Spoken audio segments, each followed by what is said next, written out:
Thank you so much for joining us. We're going to give a couple minutes for the webinar to populate. Appreciate you being on.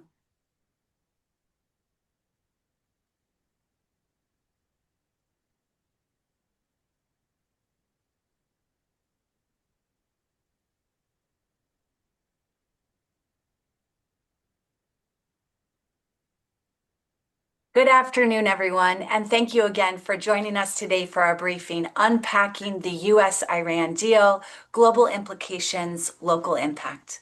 Once again, we find ourselves holding our breath while we wait to see what will be the next steps for the Middle East. The 60-day ceasefire and MOU have already proven to be porous, yet conversations continue around the fate of Iran's nuclear ambitions, global shipping routes, and the state of Israel's security. Today's discussion will shed light on some of the pressing concerns of this deal, what's at stake, and what we can expect. Please put your questions in the chat and we will do our very best to answer them during the Q&A. And now I would like to turn over today's conversation and moderator with Rabbi Noah Farkas, President and CEO for Jewish Federation, Los Angeles. Rabbi Noah. Thank you, Joanna, and welcome to everyone. Really glad you're able to join us for this conversation today. The past several months, the Middle East has experienced massive upheaval following the U.S. and Israel strikes against Iran. Conflict rapidly expanded into a regional war, involving ballistic missile attacks across Israel, civilian populations across the Gulf, and U.S. and allied military sites, with substantial human, economic, and geopolitical consequences on both sides. After months of fighting, on June 17th, the U.S. and Iran reached a memorandum of understanding, an MOU, that pauses active hostilities and kicked off a 60-day window to negotiate some of the most difficult and unresolved issues. Iran's nuclear program, its regional proxies, sanctions, ballistic missile program, control and access of the Strait of Hormuz, and the future of security architecture writ large of the Middle East. And as we witnessed in last week's alone, the agreed upon ceasefire is on shaky ground with renewed strikes on both sides. The agreement leaves a lot of unanswered questions about Israel's security, America's position in the region, and the future landscape of the Middle East. On many of our minds also could there be a lasting diplomatic breakthrough, or whether this is simply a pause in the next round of conflict. In addition, what does the agreement mean for Israel, the Iranian people, and the broader region? There's also questions about here at home in Los Angeles. LA is home to the largest Iranian American Jewish diaspora in the world and the Israeli American diaspora in the world. In many ways, what happens in Tehran and what happens in Jerusalem and Tel Aviv affects how we live here in Los Angeles, and why we felt as a Jewish Federation, we wanted to host this conversation today. Now, before we get into the conversation, know that our Federation, we have a bias for action, which means we're going to give you some tools at the end to become more engaged as a citizen, including signing up for action alerts to support our community, and most importantly, getting out the vote to exercise our fundamental right as Americans. Links will be in the chat and posted for you at the conclusion of today's webinar. I'm joined today by two incredible leaders and experts. I'm pleased to be in conversation today with Dr. Sharon Nazarian, president of the Younes and Soraya Nazarian Family Foundation, and Behnam Ben Taleblu, Senior Director on Iran Program at the Foundation for Defense of Democracies. Thank you both for joining us today. I am so glad to be in conversation with both of you, just incredible experts and leaders on this issue. Behnam, I'd like to begin with you to help us lay the groundwork and sort of give us the landscape of what you're seeing. We know that there were objectives going into this war. They might have shifted over time. Can you speak about the moment that we're in? What's agreed upon in this MOU? What were some of the objectives going in? Did they shift? And does this MOU address any of those shifts and objectives?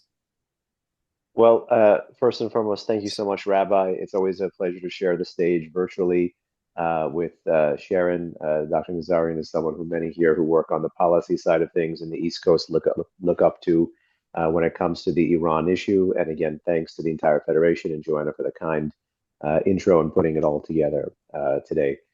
There's a lot made in DC as to what the Trump administration's goals were prior to February 28th with the Islamic Republic.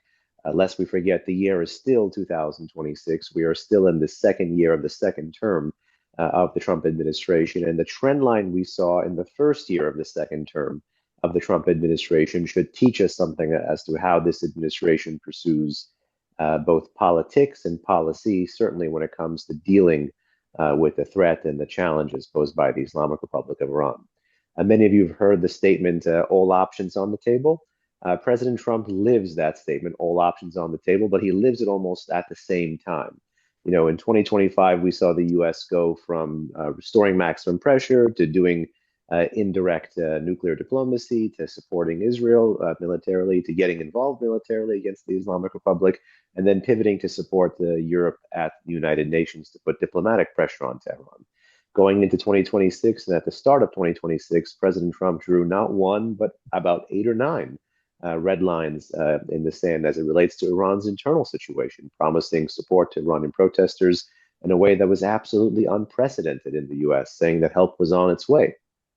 Take over your institutions, telling them to stay in the streets. And so I see not just one goal that the US had towards the Islamic Republic, but many goals. And in a sense, there is talk about the moving of goalposts, but I actually see a field with many goals. I see military goals, political goals, social goals, economic goals.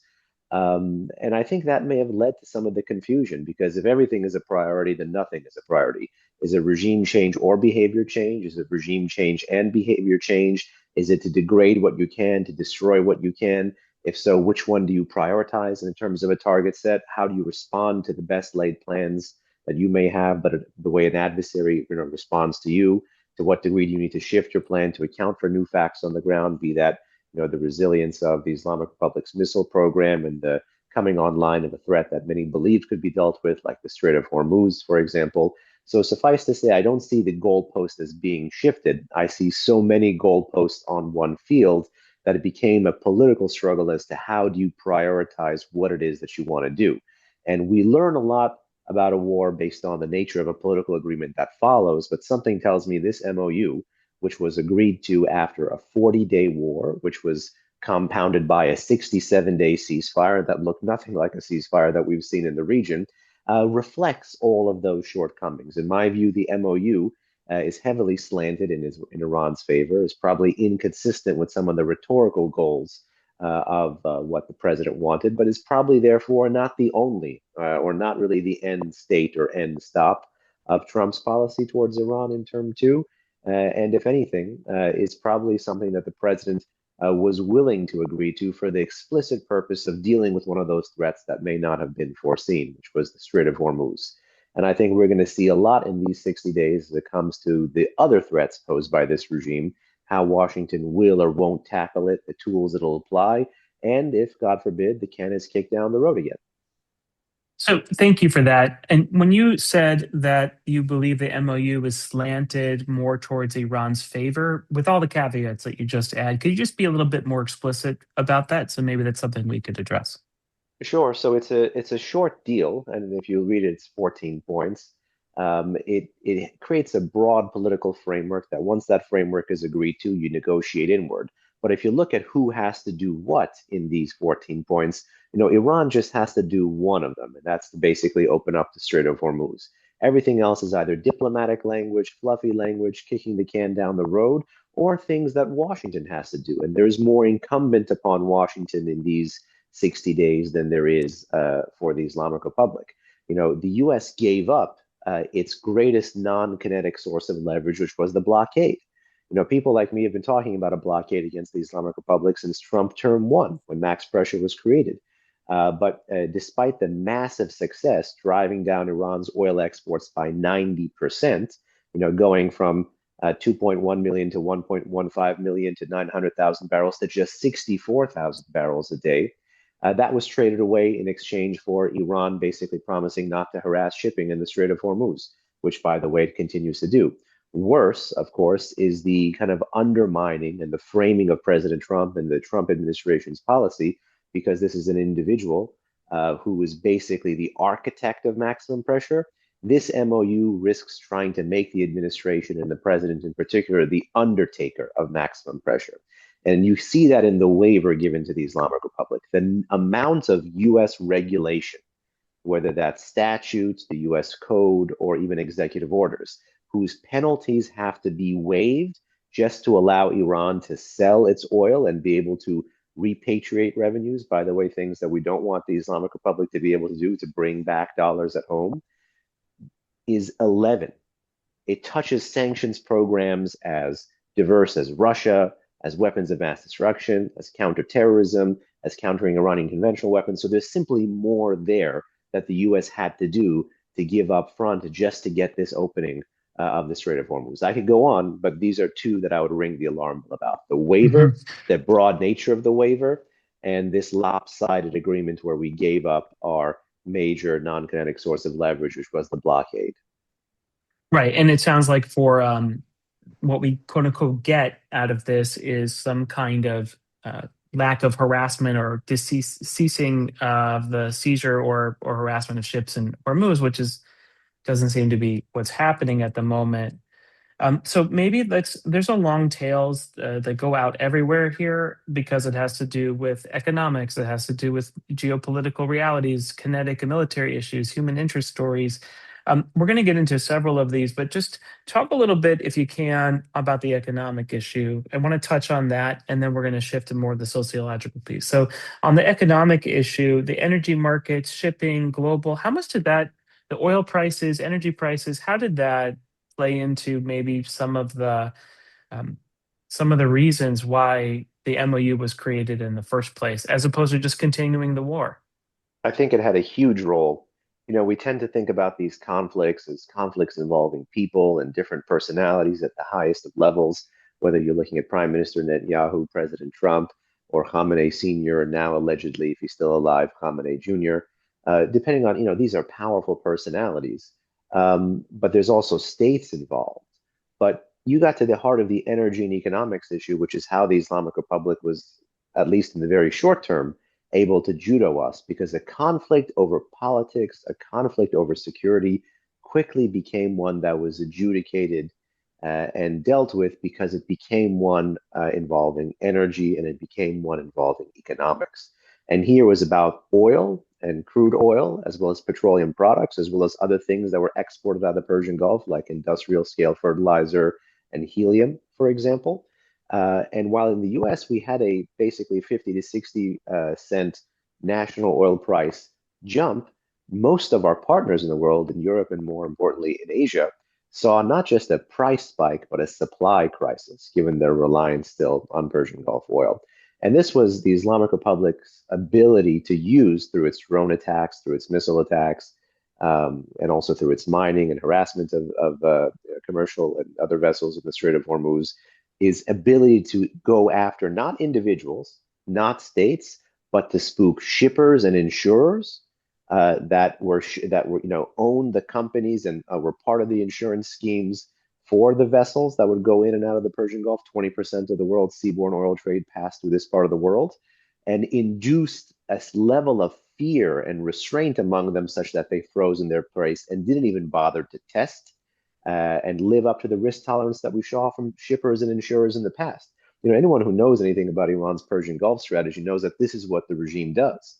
President Obama was even able to deter a Iranian closure of the Strait of Hormuz in 2010, 2011, 2012, if I'm not mistaken, when the heaviest oil sanctions were coming down. Similarly, taking of tankers hostage, firing on tankers, these are things we've seen from the Islamic Republic in years.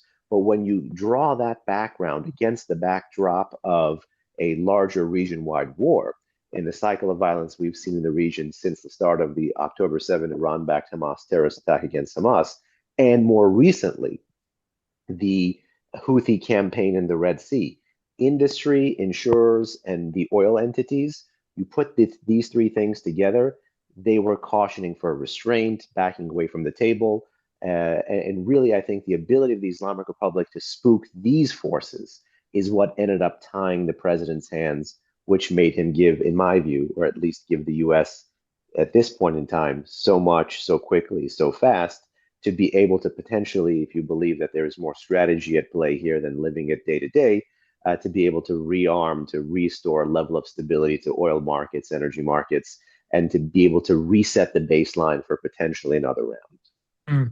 I mean, what I'm hearing from you is that military actions on all sides also have these incredibly complicated web of economic and social market forces that are almost in some ways being discovered on the fly in certain ways and are actually dictating the military policy as much as the military policy is dictating the markets. And I find that fascinating, but I do want to pull on a different thread because the purpose of us, our charity, our federations, isn't just to do political analysis. I could do this all day long with you if you'd like, but I want to get to the human interest story about how it's affecting the Iranian community in Iran, the Iranian American Jewish community here in LA. And so I want to bring in Sharon, if that's okay, to just discuss when this really began in my mind, in many ways, were a rise in our consciousness about the human interest side of it, and that we're really in a different world was with the beginning with Masa Amani and the Women Life Freedom movement, and seeing that there's some cracks in the Islamic regime. And then again through the war and also in the June war of last year, but also the uprising in January, where tens and thousands and thousands and thousands of Iranians came out to the streets. I remember very specifically in all of those times being here, being very close to our Persian Angelino Jewish community here, excitement that what felt like 47 years of oppression and exile in many ways might be coming to an end. Could you just speak a little bit about that sentiment, where that is? Has that shifted? Where is the Iranian American Jewish community today? So thank you, Rabbi Farkas, for having me, and Joanne as well. Always a pleasure to be with our Federation community. And thank you to Behnam, and you can see what an amazing analyst he is. He's probably, I would say, if not number one, the best analyst on Iran that we have today. So thank you, Behnam, for making yourself available as well. The Jewish Iranian community has gone through all the emotional ups and downs of what I would say the diaspora Iranian community has. Starting with Mahsa Amini and the Women Life Freedom movement, it was a moment, and I remember writing about that, really unified all diaspora Iranian communities across faith, across ethnicities. And that was a moment of unification. And we saw that movement, Women Life Freedom movement, really gained an international attention, unlike any that the Iranian regime and or the Iranian people had been able to get before that. After that, obviously, the 12-day war was a moment of pride. It was a moment of great hope for all diaspora Iranians, including the Jewish Iranian community. And then coming up to the killing of Ayatollah Khamenei Sr. Was again a moment where all Iranians, diaspora, and I would like to think also inside Iran, majority of Iranian people began to dare to hope that regime change might be possible. For all of us in the Jewish Iranian community, dare to hope that maybe we can go back and at least visit our country of birth, bring our children, show them where we were born and raised, as I really hoped. And so there was this kind of culmination of emotional kind of crescendo. And then bringing us back to the MOU and what the MOU has represented for so many across the diaspora for the Jewish Iranian community, which is one of complete shock, I would say, sadness and disbelief in many ways, because as Behnam has laid out kind of the practical and the components of the MOU, what it really means for most diaspora Iranians and the Jewish Iranian community is that, first and foremost, this seems to provide a lifeline for a regime that was on its knees economically, politically, and militarily. It seems that the idea of regime change is completely been taken off the table, where President Trump had very forcefully said that we're behind you, the people of Iran. and we're here for you. And so that's no longer an opportunity that people can hang their coat on in any way. And so this emotional ups and downs that the diaspora community has gone through still keeps us very unified, the Jewish Iranian community as well as others. And you've seen that, across demonstrations in Europe, in America, it is the Iranian flag with the sun and the lion, as well as the Israeli flag at these demonstrations. And I think the Jewish community writ large has seen the Iranian diaspora community show up for us in so many different instances, especially since October 7th, and vice versa. And so we all feel this moment where we had hope, we had given ourselves the possibility of dreaming of possibly going back, and now that hope and dream has kind of been snatched away.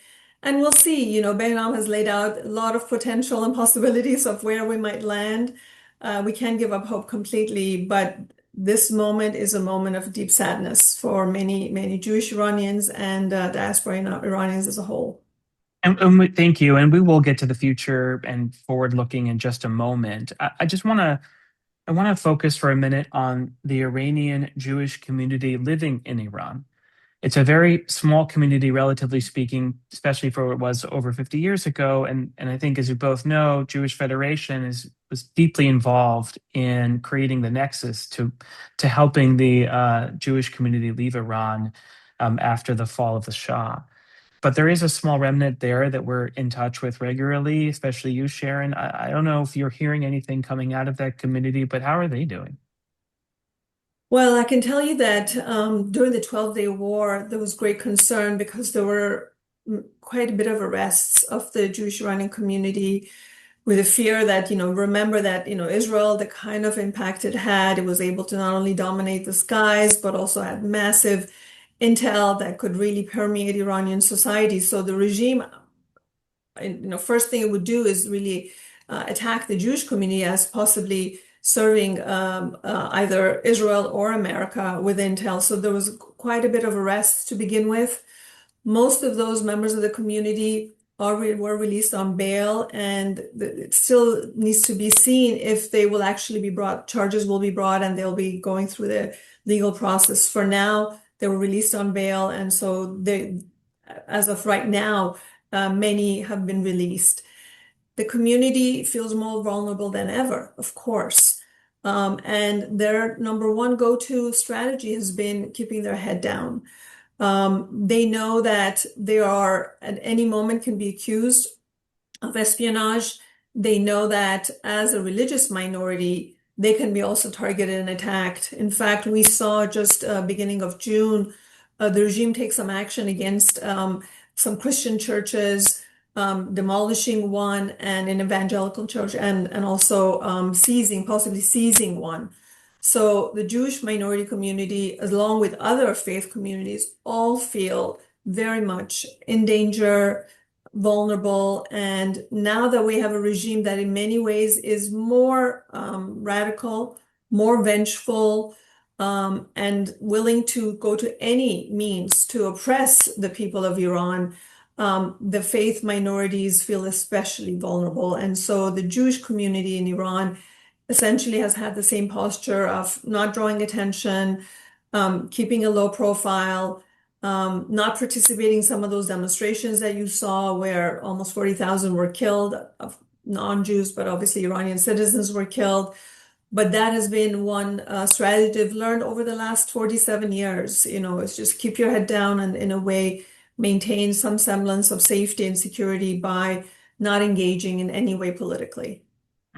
We do continue to work with our partners at the Iranian American Jewish Federation here in LA and across the country, monitoring the situation. And, if the opportunity was there with the immigration regime here in the United States at the moment, I don't think the opportunity is there. But if the opportunity was there, I know we would try to mobilize to try to help these political and religious refugees leave what is inevitably going to be another crackdown whenever the cameras kind of turn away from this and start focusing on something else. Coming back domestically now, these questions are kind of for both of you. This is a very strange sequel to 2015 and the JCPOA conversation. And just to take you back, the JCPOA, or the Iran deal, as it was called, when Obama was president, created deep divisions in the Jewish community here in the United States. And it was also the time of the birth of social media. So every organization felt like they had to make a statement for, against, and it was dividing families. There was a whole series I did when I ran a congregation about how to talk about this at the Passover Seder table because it was so difficult and polarizing. But we're not necessarily seeing that kind of division today. And I thought this is really for either of you to either from an analysis or a sociological place. Why are we not seeing the for against speeches, sermons, whatever in the Jewish community? Why are we not seeing that kind of divisive discourse that we had before? Maybe I'll take it first. I think this is a moment where, as American Jews, we feel that both the safety and security of our own communities in North America, and I would say globally, has been threatened for decades by the Islamic regime. And I can tell you that through my work at ADL, when I would visit with communities from Australia to across Europe to South America, when you ask them, what is the number one threat facing your community? What are you most worried about? It was always about the Iranian regime, because regime understood that the Jewish communities around the world were the soft targets that were perfect for the regime to attack and have really outsized impact. So this war, what happened after the 12-day war that brought us to the current war and now to this MOU, represented so much of the angst and worries and concerns of Jews everywhere. And the role of Israel in it, because the regime does pose an existential threat to the safety and security of Israel. And so as Jews, we not only worry about our own safety and security, Rabbi Farkas, in terms of the kinds of security steps Jewish institutions have had to take, the Federation, the kind of security grants, the kind of upgrading constant of physical safety of Jewish schools and synagogues. A lot of it has to do because we know that this regime will take, every step it can to target us, and we are the easy targets for them. And on top of it, their threat to the state of Israel is real. We've talked a little bit about the nuclear aspect of it, which is a huge issue, and the MOU really doesn't really give us any sort of trust or faith that the regime will be truly prevented from acquiring nuclear capabilities. But look at the ballistic missiles. I'm just back from Israel now, and when you speak to Israelis, they're simply exhausted. They're exhausted from staying in and day out in their shelters, and now facing ballistic missiles that will actually land. They have landed on buildings, have killed people. So as Jews, we feel like every aspect, not only of our identity, but everything we believe in is on the table right now. And these are very complicated matters. So we know what threatens us. We're unified in understanding those threats. We are also unified in knowing what needs to be done about it. And somehow this moment, we don't feel that this MOU brings us any closer to what we hoped would be a little semblance of more safety, of more trust. And by the way, we all kind of have come to a place to know that this regime does not believe in any written document or any agreement. It has never been trustworthy. And I do think that we as Jews have now, the Mizrahi Jews have known that, for a long time, but now also other aspects of our Jewish community have come to see that the regime is just not trustworthy in any way. Interesting. Behnam, do you want to address that at all? Yeah, I'll just put a couple of really fine footnotes onto that. One is I saw in DC, I have all the scars from all the fights, pre-deal, during deal, post-deal, negotiate the deal, leave the deal, fix the whole 9 yards. Front row seat to this business in Washington.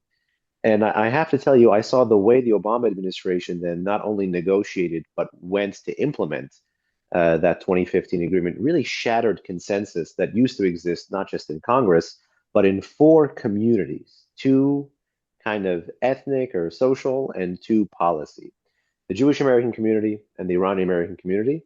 And in the policy space, the sanctions and illicit finance community, and the arms control non-proliferation community. There used to be much more consensus on how do you deal with the Islamic Republic, but this threat has matured and gone on for so long that the costs of pushing one policy or another or getting one right versus getting one wrong have really, as you mentioned, set friends, family members, different members of even expert communities at each other's throats. You know, these long time ago, it seems like 2010, 2011, 2012, a lot of these things, when it came to Iran's nuclear program, the building blocks later of pressure used to pass, 98-1, 99-0. It's hard to think of consensus even within the Republican Party, within one element of America's increasingly polarized and politicized, system here that could speak with one voice on the nature of the threat from the Islamic Republic, including one of the oldest ones, the nuclear threat. So that's just a measure of how different the times are politically. But I want to also, push away and look at two other elements and to say why this time may not be like last time. And one is to give credit, and one is to kind of do a little bit of finger wagging. One is to give credit to really all elements of U.S. policy and all elements of Israeli policy over the past few years, which is to say, 2023, 4, 5, and 6 could have looked very, very different if things that America and also Israel did in those years following October 7 did not happen. I mean, if America and Israel just took their hands off the wheel and absorbed the death by a thousand cuts strategy of the Islamic Republic and the axis of resistance, we would see something much, much, much worse in the region. For starters, down but not out may be the motto of what's left of Iran's transnational terror network. But down is critical, and down has a lot to do with the military wins, admittedly not political wins, but the military wins Israeli military power was able to impose on these groups. It was a defanging, it was a denuding of a lot of their capabilities. That doesn't mean they're not threats still. Clearly, as you see with Hezbollah, they still are. Clearly, there's drama with Hamas and the Houthis still. Iraq is a different theater, Syria post-Assad. But suffice to say, Israel didn't show the world that there was a military solution to these threats, but it at least put on the table that there was a military option. And the exercising of that option has put us in a better position today rather than a worse position. And the second is when the U.S. entered the fight. One of the cardinal sins of the 2015 deal was permitting the Islamic Republic to retain low-level enrichment, whereas we had 5 UN Security Council resolutions from 2006 to 2010 saying no, please pause or have a cessation of all enrichment and reprocessing related activities. The JCPOA allowed low-level enrichment, which was the level that was low enough that caused this crisis back in 2006. And everything America and Israel and the international community in the world had done from 2006 to 2025, whether it was diplomacy, whether it was deals, whether it was sanctions, whether it was sabotage, whether it was assassination, whether it was threats, whether it was UN Security Council resolutions, you name it, cyber actions, none of it stopped low-level enrichment in Iran, not even for a single day. 20 years, not even for a single day. What stopped it was Operation Midnight Hammer. Now, we can have issues with the follow-on operation, Operation Epic Fury, but Iran is not believed to be enriching uranium at its declared uranium enrichment facilities since the end of June 2025. And there is only one reason for that. It is Operation Midnight Hammer. And so these two reasons are why at least the strategic context for this agreement, as flawed as we believe it is, are drastically different because of the military successes that mostly Israel has imposed against the proxies, making even a precarious political situation more manageable, and two, the impact on the non-proliferation side of the ledger of the last year's war, the 12-day war, and that very decisive U.S. intervention at the tail end. And I think that's, go ahead, Sharon. I'm just going to add one more point, kind of comparing JCPOA with now. Remember that one of the kind of the assumptions of JCPOA and why it did divide the Jewish community and the Iranian community was this idea that there were reformists and radicals in the regime, and that there were parts of the regime, the reformists, who really want to be, incorporated back into the, the international community. They wanted to be good actors. They wanted to kind of bring not only reforms domestically, but Iran's relationship with the rest of the world. The radicals were kind of the bad guys, and at that moment, the reformists were at the helm, and we were making a deal with them, enabling them, bringing economic benefits to them so they can kind of grow the economy and really get the upper hand.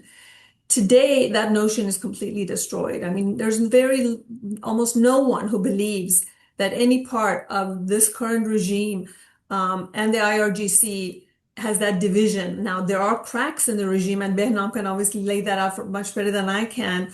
But this idea that there's a good part and a bad part to the Islamic Republic is something that's completely now been destroyed. And so there's more agreement in terms of how do we deal with regime? What does the regime really stand for? What are its intentions, its ideological driving forces, and so on. So I think that's also an important difference from the JCPOA time. And look, even in the American Jewish community, there was a lot of division. I think the Iranian Jewish community was very much against it, and they already knew that there was no good guy, bad guy in the Iranian regime. But today, I think there's more unity around that concept. I Rabbi, think I there's don't want to one. go on. I don't want to go on so long, but this is the luxury of a conversation with Sharon. We get to ping pong and new ideas and new Yeah, things of course. keep popping up. So one more footnote, and I promise I'll keep it short. Um, it's also that we've seen this movie before. No matter the way the kaleidoscope looked in 2015, we've lived through 2016 all the way to the present. And we've kind of, social science, you can repeat it and see if it comes out the same way. We've done this thing called quote unquote a nuclear deal. We've done this thing called pay to play, pay to delay. And two things happened that led to one tragic disaster. Thing number one was the Islamic Republic used the time and the space to build this massive drone and missile arsenal, which you see how they wield it in the region. I just want to give you one statistic. Since the end of the Iran-Iraq War in 1988 to 2022, Iran used missiles from its own territory 13 times. In the past 2 years, they've used it 16 times. So really, about 3 decades, they've only done it 13 times. 2 years, they've done it 16 times. So there's a massive increase in the capabilities and the risk tolerance of this regime. So they've used that time and that resources to build missiles and drones. Number two is they really built this transnational Shia empire. You saw the things that they did to save Assad for so many years. You saw all the creative ways these guys have funded Hezbollah. You saw the ways they were able to stretch their dollar with the material and even the political support to the Houthis in Yemen. The Houthis can do things. They have capabilities that some European armies don't have, for example. But you put these two things together, the conventional missile and drone power and the transnational terror axis of resistance power, and you get the conditions for increased risk tolerance by a state that is really run like a terror mafia that lead you precisely to things like October 7, because they feel secure in the conventional deterrent umbrella, and they feel secure in the ability to fight these low-intensity asymmetric wars against America, Israel, the Arabs, you name it. Those two things are really foisted on the back end of what the JCPOA gave us and would have carved out even more time and space for had the US not left that deal in 2018. So, God forbid the Trump administration doesn't see that lesson blaring at it. I think there's one more piece too, and I appreciate all this, but let's just add one more. In 2015, Israel was not a partisan issue. It was not Israel's standing in the West and Israel's standing in the United States is very different than it is seen today. And in some ways, just as both of you just laid out about its sort of Iran's political strategy, military strategy, its proxy strategy, gave it the bandwidth to end up with October 7th, the goodwill and the sense that Israel is a righteous partner, that Israel is the David to the Goliath, that Israel is the democracy, all the things that we already, you and I at least, Sharon, believe.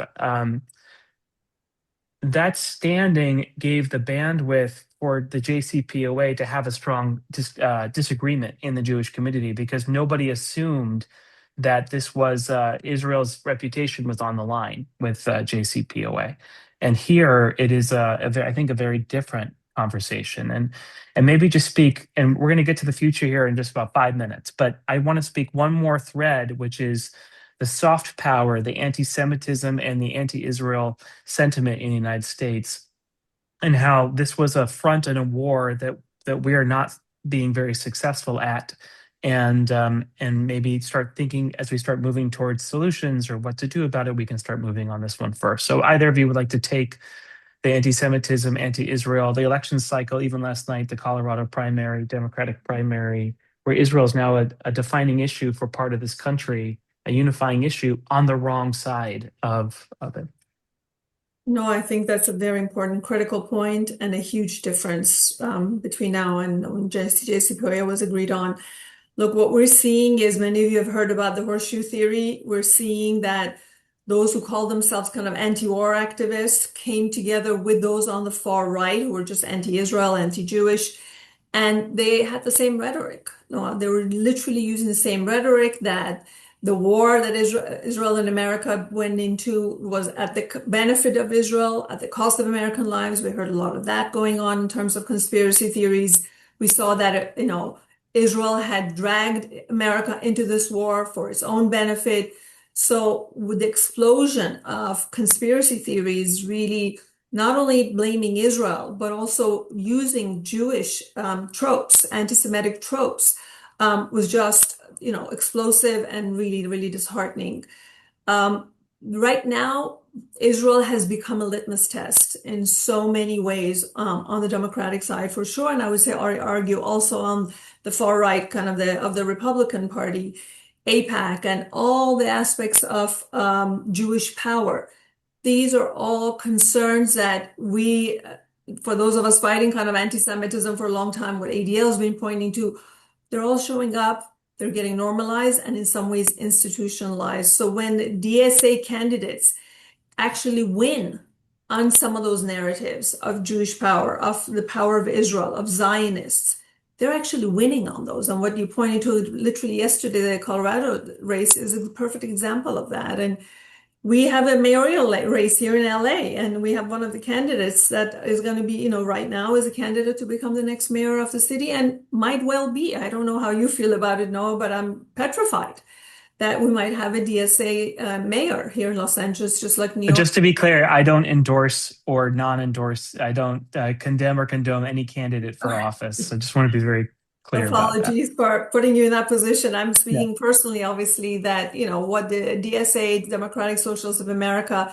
have come to espouse are, as far as the ADL is concerned, and we've put specific reports out on their both anti-Zionist, anti-Israel, and at times anti-Semitic views, is deeply concerning. So all of this showed up in this, U.S. Israel war against Iran and where we are today and how the MOU will be viewed. So this will be with us. It's not going away and has made the complexity of the post 10/7 world for us, Jewish community, literally globally, but especially for us here in America, even that much more daunting and more difficult. Behnam, do you want to comment on that?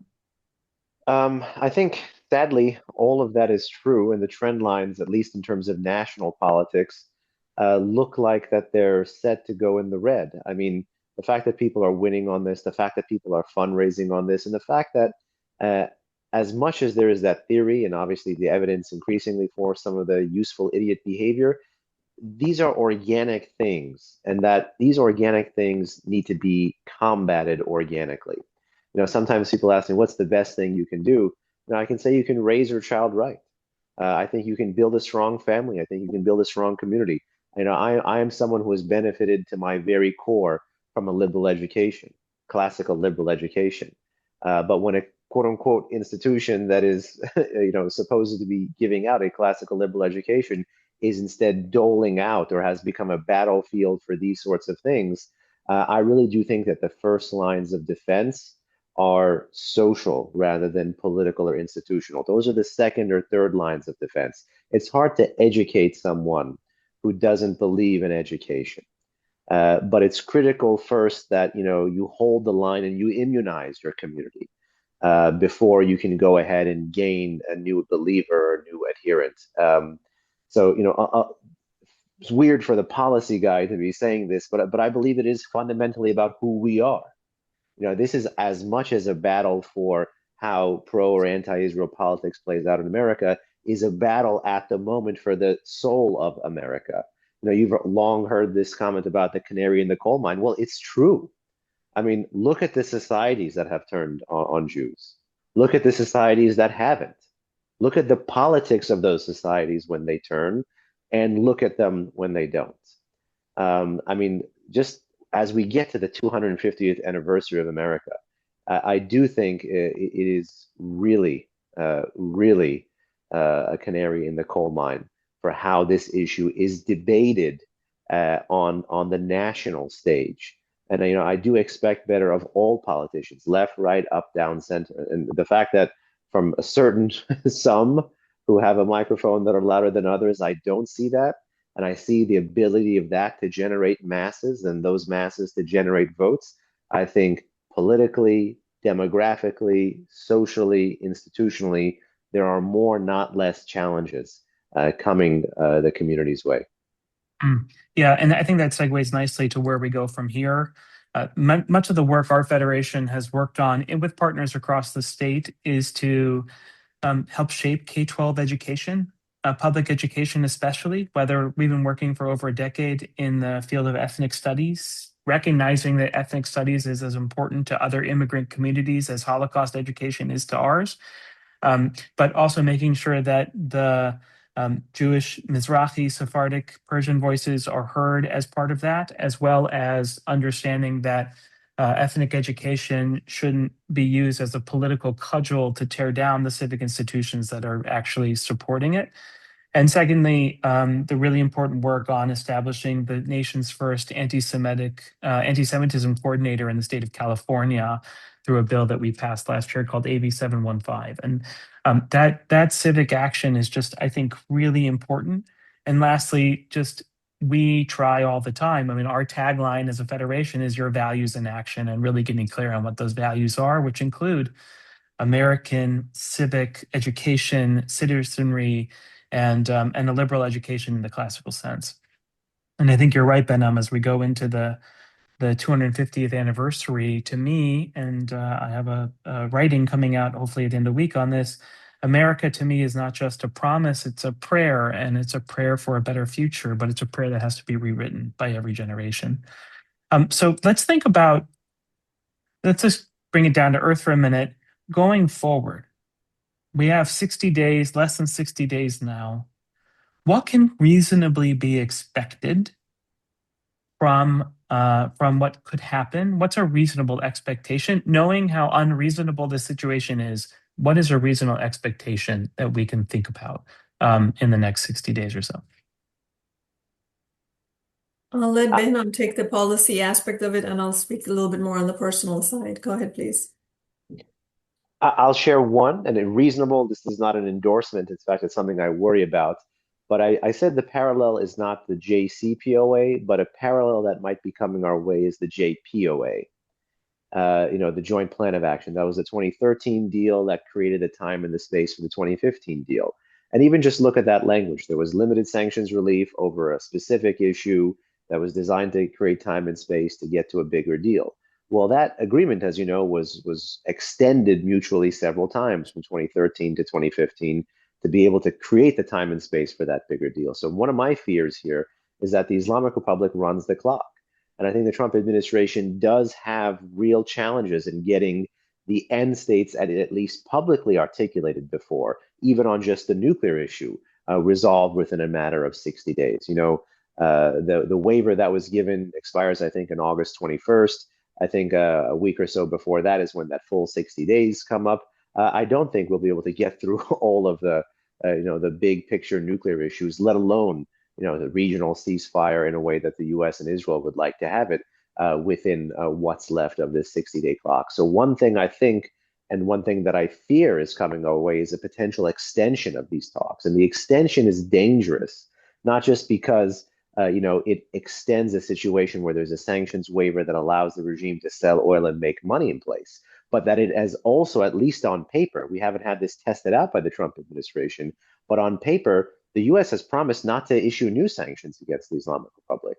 On paper, the U.S. has promised not to bring more assets and more forces into the region, because these are things that, with the MOU becoming a final deal, will supposed to be, diluted rather than scaled up. So, these are things that I actually am quite concerned about, that The two sides see that they're not close. The Iranians do what they do best, which is to play for time. The Trump administration sees that it's got a host of bad options or host of politically precocious options, particularly before the midterms, and the 60-day period is extended. And in that extension, the regime is allowed to generate more revenue and is allowed to signal something really dangerous to the social constituency that I know Sharon is going to talk about, which is the Iranian people. One of the most dangerous things about the MOU is that it comes in 2026, the same year the president said all these amazing, great historical things about standing with the Iranian people. And the problem is, at least in the optic sense of it, the Islamic Republic, which has just survived a war with two superpowers, Israel and America, will now turn to the Iranian people and say, these were the people that you wanted help from? They're more interested in paying me. I survived those people. Who do you think you are to come out again against me? And the more the kind of the deals get limped along and rolled over and extended, the more the regime will weaponize this narrative against its population, which is still war no war, deal or no deal, facing a failing economy and a failing political system and a failing state. Maybe I'll just zoom out for a moment and say my concern looking to the future is the U.S. global standing. I worry that what this war and this MOU has represented, not only in the Middle East, to our Gulf allies and others, is that America doesn't have the stomach to really defend its own interests and also stand by its allies. Remember, what we got out of the October 7th atrocities, what we've learned since then, is that one of the main goals of that attack was to prevent some sort of recognition of Saudi Arabia and Israel and normalization.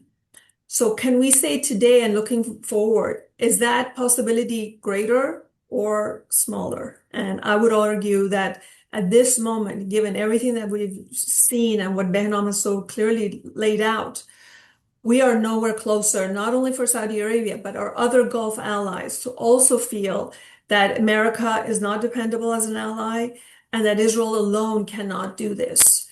So here we are, an Islamic regime that came out of being sanctioned, being targeted by Europe, by America, coming out of this looking stronger, looking defiant, and looking powerful in standing up, as Behnam said, to two major military forces, and on top of it, the strongest country in the world, which is U.S. So I very much worry about our standing, the message it just gives to our other competitors, and you might call them enemies, like China, like Russia. What is this signaling to them? And what does the impact on U.S. global standing mean going forward? How will we be relied upon, trusted by our allies and our enemies, and in the way they view us and the threats that are posed to our national security? I'm very concerned about that. And obviously the people of Iran, as Behnam said so clearly, the worst part of this MOU is that the people of Iran have been completely forgotten and left out. And so what hope do they have for the future? What do they stand to look towards? And really, it looks very dire right now, and it looks very hopeless for the people of Iran, who are paying the greatest price of this regime and its real, just pure animosity towards its own citizens. And before I turn it back to Joe, I do want to leave us on something slightly more hopeful. It's always hard as the rabbi's teacher, not supposed to end anything on a very dark note. You always have to find the hope, right? And part of what brings me hope, and I'd love to hear if there's anything that brings either of you hope, part of what brings me hope is the unity of the Jewish community, relatively speaking, on this issue, and the work that we do every single day, not just as a federation, but as a global Jewish community to take care of those who are affected by this, and a steadfast belief that we have seen many dark days in our history as a Jewish community, Jewish civilization, and I think that we continue to soldier on, and we will see ourselves through this crisis as well. I don't know if either of you have anything that you particularly want to hold on to or are hopeful for in this moment. No, maybe I'll just throw out that one thing that really gives me hope every day as I'm engaging with all the different parts of our community is our young people in the Jewish community. I find that they're stepping up at this moment. They're taking on leadership roles, putting themselves in positions that are really difficult, whether it's on campuses or across our society. I am so emboldened by them. I'm so in awe of how they're showing up at this very difficult moment, recognizing that their Jewish experience might very well be very different from our generations. And yet they're standing up and they're proud, they're joyful Jews. And I take so much solace in the knowing that we have amazing young leaders being molded at this moment, maybe out of a difficult moment, but really feeling empowered and that they have all the power in the universe to stand up for their beliefs, for their ideals, and for their values. And that gives me a lot of hope. Behnam?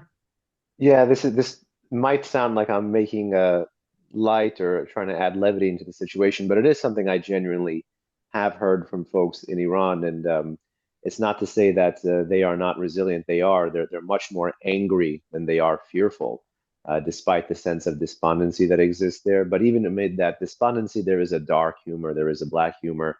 There is this kind of fact-infused sass, if you will, which is this line, and I've said it to a few friends around DC, and I'll say it first in Persian because it is that direct, which is Tavakul bechariyat ahund, which is entrust in the foolishness of clerics, that the Islamic Republic is indeed playing a poor hand well, but it also tends to overplay that hand. And one person, especially speaking about cards, you don't want to overplay your hand on is President Trump, because everything Sharon and I have said could be true. But even if you just zoom out and you look at his famous line of, who's got the cards? Yes, the Islamic Republic has a lot of leverage and can do a lot of damage. But ask yourself this, hasn't the Islamic Republic also in the past overextended? And hasn't it been slapped down every time it has been overextended? The answer is yes. And the second is, at least I think if you're a rational person, is who, despite, temporary leverage that this regime has, who would you rather be right now? What country would you rather be? Would you rather be the United States of America, or would you rather be the Islamic Republic of Iran? And I take solace, at least in that standing, despite the fact that, unfortunately, yes, there have been knocks and significant improvement in the leverage of the adversary, and a real kind of setback both to our deterrence as well as to our political resilience in some respects. But absolutely, I would say the Islamic Republic is worse off today than it ever was. And it's about making sure that we don't give them the time and the space to be able to breathe and stand up and basically build back better. So in that sense, entrust in their own ideology and trust in their own foolishness. Because again, everything Sharon and I could say here is indeed true. But you look at the hardline debate inside the Islamic Republic, they don't see the MOU as being problematic and giving away the store. They see this as some American Zionist plot designed to get America to rearm and rebuild. And they actually see that another attack is coming. So again, that is the toxicity of that ideology.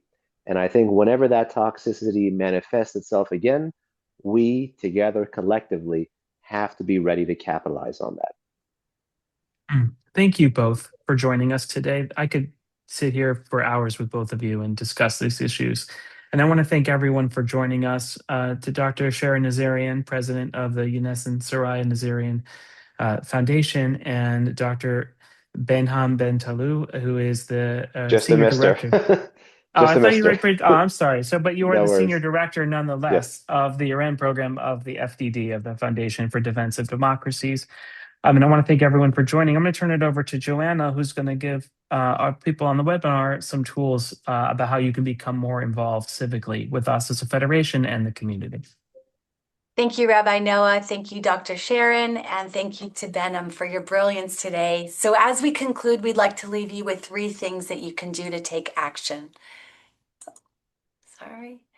to take action. First, stay informed. Sign up for our community engagement newsletter at jewishla.org/CE newsletter, and you'll receive action alerts, policy updates, and opportunities to engage on urgent legislative issues that affect our city, our state, our nation, and our world. Second, make your voice heard. We can't underscore how critical it is to vote this November and exercise the most fundamental right as Americans. At a time when Jewish Angelenos are confronting rising anti-Semitism, growing polarization, and widespread disinformation, every vote matters. And finally, be an ambassador for our community. Visit jewishla.org/community toolkit to explore our LA Jewish Community Priority Toolkit. It includes facts about Jewish Los Angeles, an overview of the priority issues impacting our community, guidance for navigating complex and sensitive conversations with elected leaders and civic leaders, as well as practical ways to advocate for policies and legislation that strengthens our community. Finally, today's webinar has been recorded and will be available on Jewish Federation Los Angeles's YouTube channel. We really encourage you to share it with friends and colleagues and continue these very important conversations. So thank you again for joining us, and we look forward to staying engaged with you in the weeks and months ahead. Have a wonderful afternoon.